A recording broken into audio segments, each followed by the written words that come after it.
So my work is on psychological strengths. What this means is characteristics or experiences that are explicitly positive, things that help you cope with stress and help you do well, especially when things are rough, right? So this comes from the field of positive psychology. There's two domains we're going to talk about today. One are character strengths, colloquially kind of referred to as positive traits. So these are kind of personality characteristics that can be built and developed and serve as a resource in times of stress. So we will talk about how those help you cope and specific strengths unique to LGBT people based on some of my research. And the other domain we'll talk about in terms of strengths are what we call positive subjective experiences. These are the moment-by-moment, everyday little things that keep you going, right? So not as stable as traits, things like positive emotions, joy, relief, pride, which has special connotations for this population. Resilience, which is having positive outcomes despite adversity in your life, which we can all probably relate to.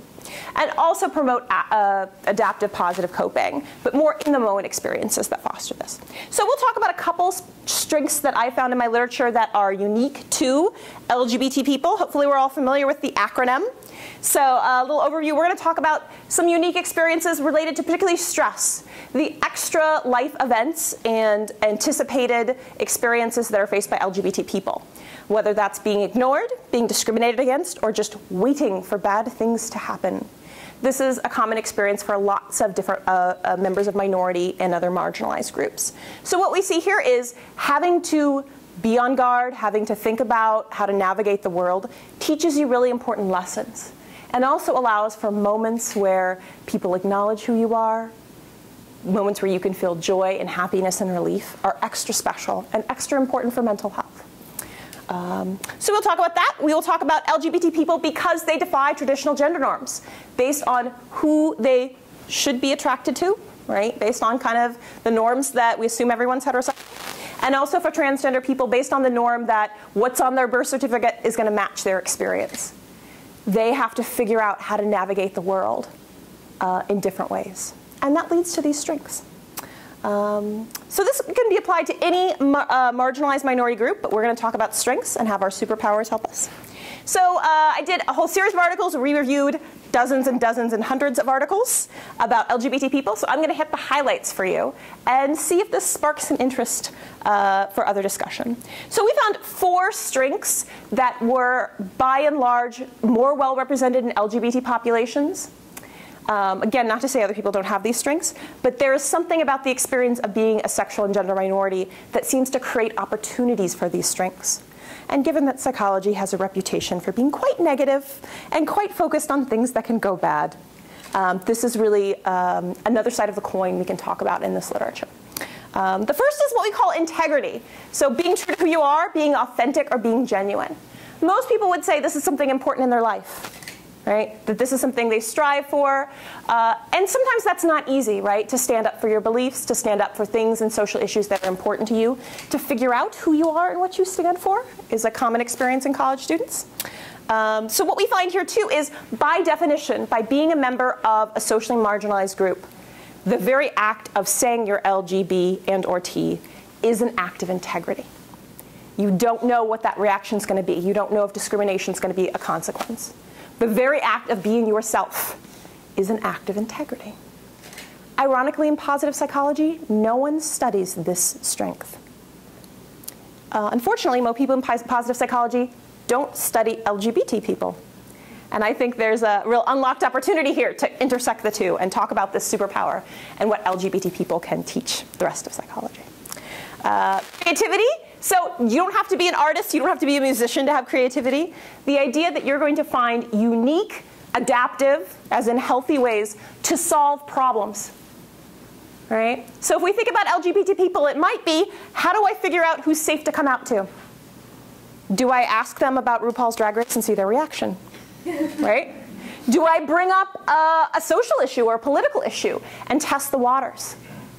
Right? Do I choose to say something about someone I'm dating or something about some other issue? Do I incorporate it in a paper just to see if students react, right? So the act of creativity is, again, figuring it out for yourself and having adaptive and unusual ways to respond.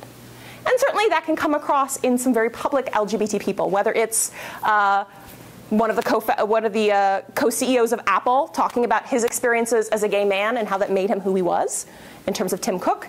And we can talk about Lady Gaga and every other LGBT celebrity that is known for being creative to an extreme end. The strength of love, the idea that if you value important, close relationships, whether or not they be romantic or not, the character strength of love is always about relationships being important to you, building them, creating them, maintaining them.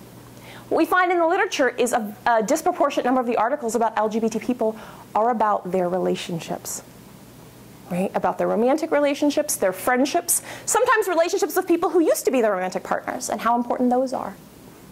So the idea that maybe, contrary to some negative stereotypes, LGBT people have some particularly unique things to teach the rest of the world about love as it's broadly defined. Just kind of surprising in some ways. And then the last one is one of those positive experiences, what we call vitality, or positive experiences of positive emotion.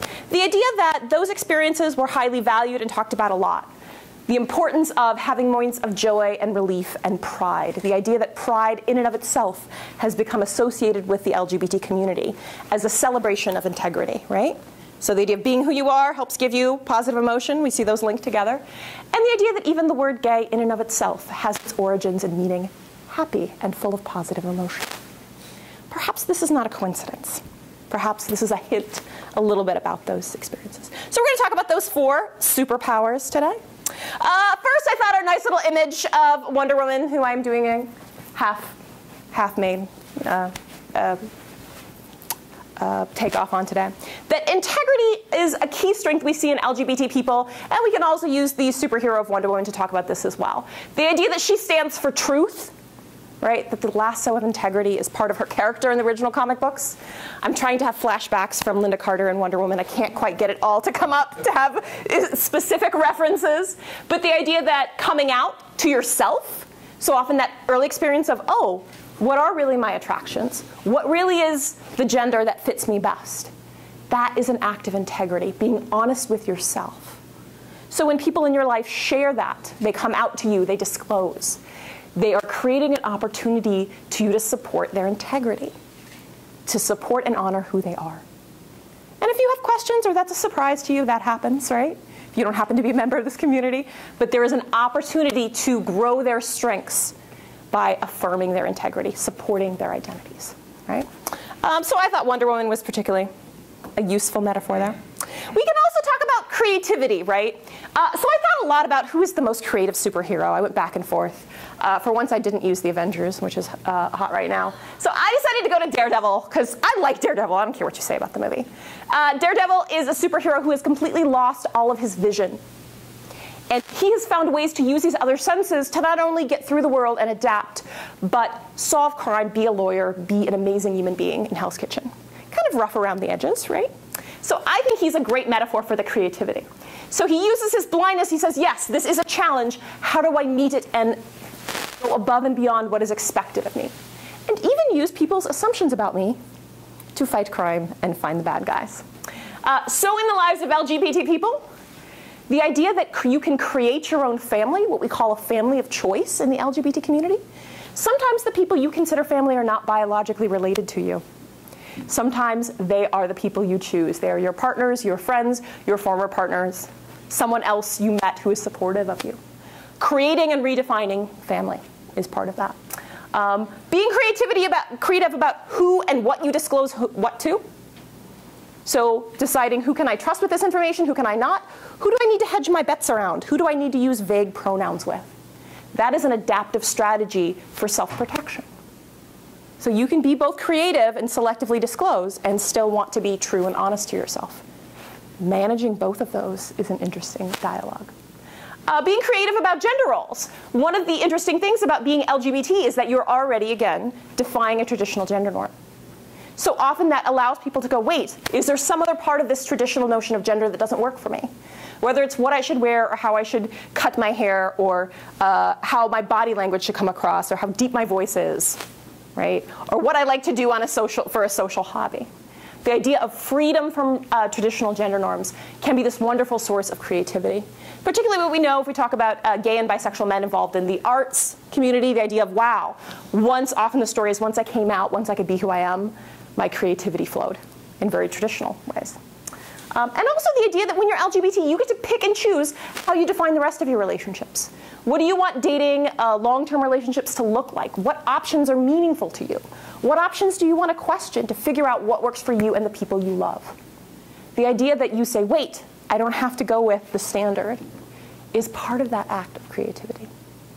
And it's something that many people say LGBT people can offer to non-LGBT people in terms of thinking, to use a bad cliche, thinking outside of the box a little bit.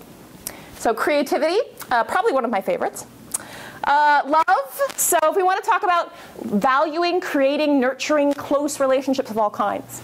I found a lot about who shows the closest connections to family and other people they care about. And I got a soft spot for Thor. So whether it's his family in the films, whether it's his awesome scientist, sometimes girlfriend, played by Natalie Portman, the idea that he cares a lot, even for his brother, who's kind of trouble, and sometimes have to get him and kill him.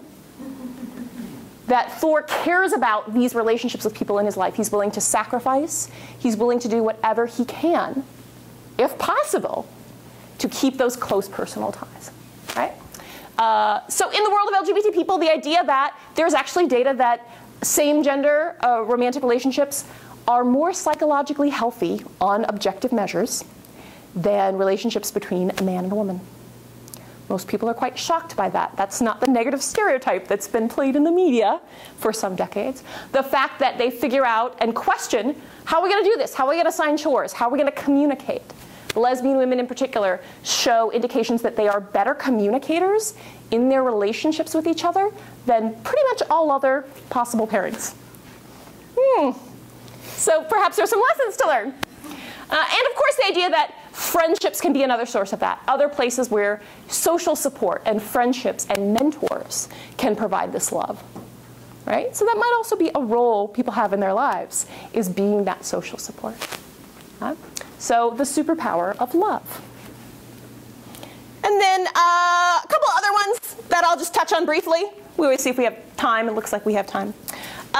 What we call the character strength of citizenship. Citizenship is all about finding a place where you belong and having a sense of community. Even the idea we have the term LGBT community. Not all folks belong to it or identify with it, but there is this sense of connection to people who share experiences. The fact that there are pride festivals, pride centers, places where people can feel connected, either in physical space or online, shows us that these folks value citizenship and value that sense of community where they can find it. Fairness is closely associated with that. Fairness means believing in, treating other people fairly, and advocating for fairness. If you want to include everything from non-discrimination laws to controversial issues like same-gender marriage, to all sorts of other kind of equal treatment, the very act of advocating for those, for yourself and for other groups as well, shows how important fairness is to LGBT people. And often that extends to other identities and social groups they do not belong with, right? And lastly, and sometimes most surprisingly, spirituality hits the top 10 in the content analysis I did as well. That there is an enormous amount of LGBT literature on spirituality that includes positive elements. How people find and express their spirituality in affirming, integrative ways. How they find communities or make communities or redefine what spirituality means for them to connect to another source, a higher source of meaning. Sometimes that's within traditional religions, sometimes that's without. But the idea that LGBT people are often quite spiritual people, but it may look a little different in terms of finding ways to intersect their different identities. So those were kind of the top hits we found in the content analysis I did. And again, I think Captain America, probably more than any other superhero I could think of, really represents both fairness and citizenship here too. The idea that he wants to do what's right, he wants to fight for justice, right? That's very tied into that kind of American ideal. The idea of, again, even when you're at risk, even when there's potential consequences or negative effects of that, right? So as we said, again, advocating on LGBT issues and other issues, promoting equality, and being part of that community. Might be other communities as well and identities. All right. So to me, this work about LGBT strengths and the analogy of LGBT superpowers is an opportunity to kind of flip the coin on the conversation about LGBT people in psychology. It has historically been quite negative and focused on all the things that can go wrong. And at the very best case, are you okay? Are you resilient? Do you have okay outcomes? And I think the opportunity in the literature, the work is there, is to talk as a complement to what can we learn if you are not members of this community? What are the strengths that we can identify and support and build in LGBT people? And what perhaps might people who are non-LGBT learn from these folks? Maybe they have the chance to make straight and cisgender people better and stronger and faster and more powerful and help them develop their superhero strengths as well.